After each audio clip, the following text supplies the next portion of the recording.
In this video, let's talk about how to fix Bank of America Zelle not working. So if you're having issues with a Zelle within Bank of America, there are a few things that you can try out. The first thing that you need to do is verify if the issue is a software freeze.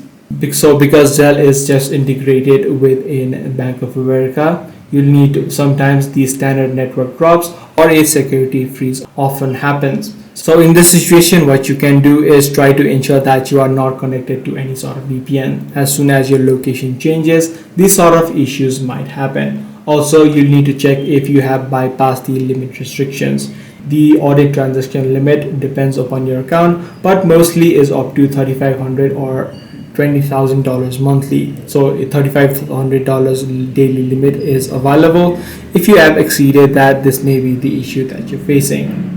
Also, lastly, what you can try out, if it is the issue with the app itself, you can try to reinstall the application of Bank of America onto your device. This ensures that you have the latest version, and any sort of bugs which might be causing the issue should also be fixed. So that's pretty much all there is to it. If this video was helpful to you, be sure to subscribe. I'm gonna see you in the next one.